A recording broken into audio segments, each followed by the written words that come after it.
जब आपके दीपक में इस तरह का रूप दिखाई देता है तब माना जाता है कि आपके पितृ देवता आपसे खुश हैं। जब आप इस तरह का रूप देखते हैं तो यह रूप माँ शक्ति और शिव के रूप को दर्शाता है, क्योंकि अगर आप इसको ध्यान से देखेंगे तो आपको कई चीज़ें एक साथ दिखाई देंगी। माँ के रूप में उनका पिंडी रूप भी दिखाई दे रहा है और बहुत सुंदर फूल सा बना हुआ है। माँ का जो ये रूप है शक्ति के साथ दिखाई देने से आपको उन दोनों की शक्तियाँ प्राप्त होती हैं और इन शक्तियों में अलग अलग रूप आपको दिखाई देने शुरू कर देते हैं। इस रूप में हमें बहुत सारे अनुभव से और शक्ति के महसूस होने शुरू हो जाते हैं।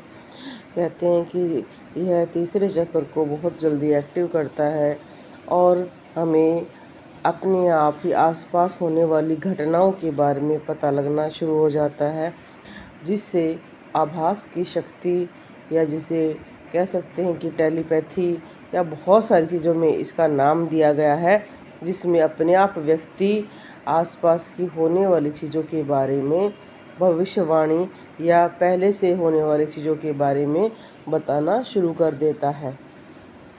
और यह जैसे बहुत सुंदर जोड़े का रूप होता है, इसमें बहुत चीज़ों के लाभ भी प्राप्त होते हैं। अगर आपने प्रेम संबंध के लिए या आप विवाह के लिए कर रहे हैं तो समझो, अगर इस तरह की आकृति बनती है तो आपका कार्य ज़रूर सफल होगा। कई व्यक्ति ये बार बार पूछते हैं कि जी क्या दीपक बता देता है कि हमारी जो साधना है वो सफल हो रही है? बिल्कुल बता देता है। अब ये देखो, माँ का एक अलग सा रूप दिखाई दे रहा है। और जब भी हम इस तरह के दर्शन करते हैं इस तरह के दीपक में, जिसमें हमें लगता है कि चंद्र ज़्यादा बने हुए हैं या जीव का रूप सा दिखता है, तो भी हमें शक्तियाँ प्राप्त होती हैं। ये शक्तियाँ होती हैं जो हमें होने वाली घटनाओं का अपने मुख से अपने आप कह देना या सुनना शुरू हो जाता है। अब ये बहुत ही सुंदर रूप दिखाई दे रहा है। इस तरह की अगर आपके दीपक में आकृति बनी है या कोई भी आपने नवरात्रा की साधना की या कोई भी साधना में आपको इस तरह का नीला रूप दिखाई दिया है, शांत रूप दिखाई दिया है, तो ये आप देखो, एक नहीं दो आकृतियाँ हैं। शिव और पार्वती का बहुत ही प्रेम रूप दिखाई दे रहा है, जो घर में सुख समृद्धि लेकर आता है, संतान सुख मिलता है, कार्यों में वृद्धि होता है, क्योंकि इस तरह का रूप बनना बहुत ही अलौकिक है।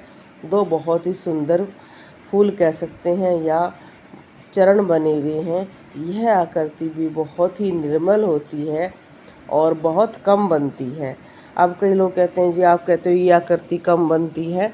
भाई हमारे चैनल पर 5000 से ज़्यादा वीडियो हैं, जिसमें से 3000 से भी ज़्यादा वीडियो आपको दीपक की दिखाई देंगी, पर आप उन 3000 वीडियो में से नीले लोक की बहुत कम देख पाएंगे। आप देखो इतना बड़ा फूल बना हुआ है, फूल में से भी जो बाहर है एक सफ़ेद सा प्रकाश पुंज निकला हुआ है। तो कहा जाता है कि जैसे हमारी शक्ति चलती है, तो अगर इनको अगर महसूस होता है कि कमर, जब ये ध्यान करते हैं कमर में झटके लगना, शक्ति का ऊपर तक महसूस होना, तो इनकी शक्ति ऊपर की तरफ बढ़ रही है, शक्ति रुकी हुई नहीं है। ये संकेत होता है शक्ति सही चल रही है। इसके लिए इनको स्वयं थोड़ी सी मेहनत करनी होगी, ध्यान लगाना होगा, संगीत से अपने आप को जोड़ना होगा। मैं देखो सबसे सरल तरीका बताती हूँ। अगर किसी ने अपनी कुंडली जागरण करनी है, अपनी इंद्रियां जागृत करनी है, शक्तियाँ प्राप्त करनी है, तो अपने आप को संगीत से जोड़ो। आराम से आंखें बंद करके 2-4 प्यारे प्यारे भजन डेली सुनना शुरू करो और उनको महसूस करो। आप देखोगे कि आपको ऐसी बहुत ज़्यादा शक्तिशाली तरंगे महसूस होंगी जो शायद आपने कभी भी महसूस नहीं की होगी। संगीत में ऐसा जादू है जो हमारे तन मन को हमारे अंदर प्रभावित हो रही शक्तियों को संचारित करता है, तेजी से भगाता है। और एक दूसरा होता है कि जल के अंदर बैठकर जाप करना, क्योंकि हमारे शरीर में भी जल की मात्रा है और हम अगर जल में बैठकर मंत्र जाप करते हैं तो उससे हमारा जो मंत्र है हमारे शरीर में तेजी से भागता है और शक्ति हमें बहुत जल्दी प्राप्त होनी शुरू हो जाती है। इसलिए आपने देखा होगा कि बहुत सारे संत महात्मा हरिद्वार जाकर साधना करते हैं, क्योंकि वहाँ पर उनको एक तो माँ का जो प्यार है, ऑरा है, वो मिलता है और साथ में उनके पवित्र जल में साधना करने का, स्नान करने का, उनके पास बैठने का एक सौभाग्य प्राप्त होता है, जिससे उनकी शक्तियाँ बहुत ही निर्मल और शांत रूप में उज्ज्वलता से निकलती हैं। उच्च कोटि की ज्ञान की प्राप्ति उन्हें होती है।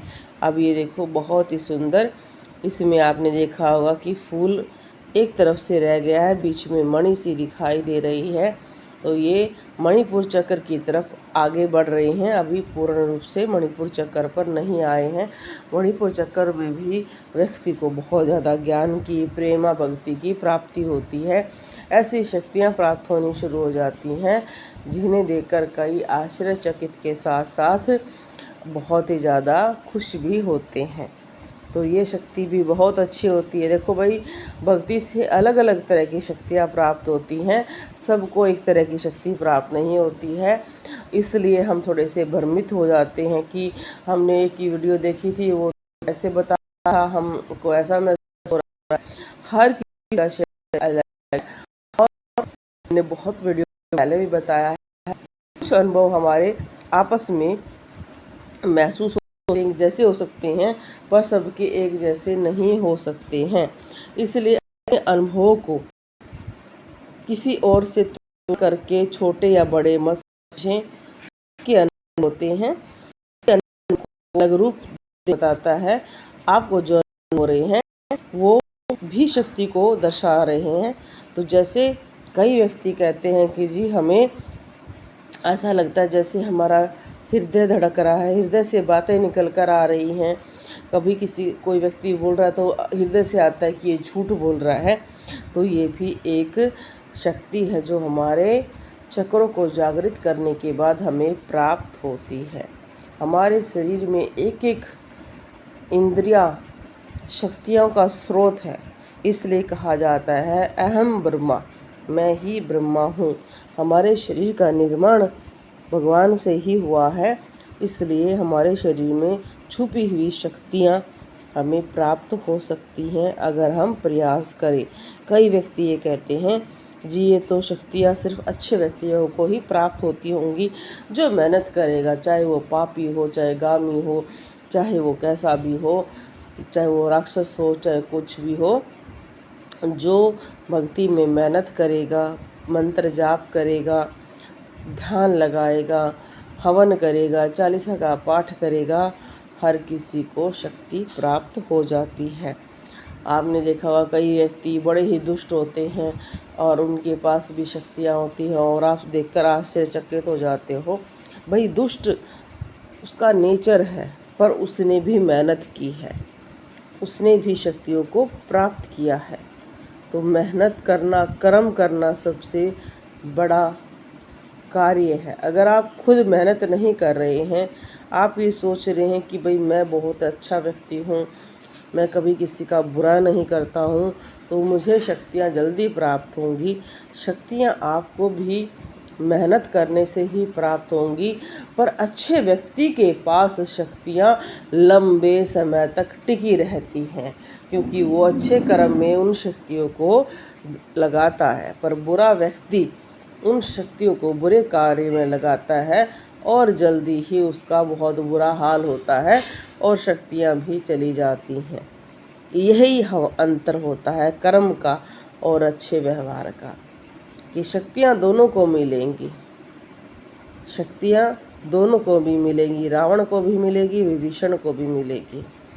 अब कौन उन शक्तियों का प्रयोग अच्छे रूप में करेगा, वो वैसे ही पूजनीय हो जाएगा और वैसे ही माना जाएगा। तो आपको हमारी वीडियो कैसी लगती है ज़रूर लिखें। बोलो जय श्री राम।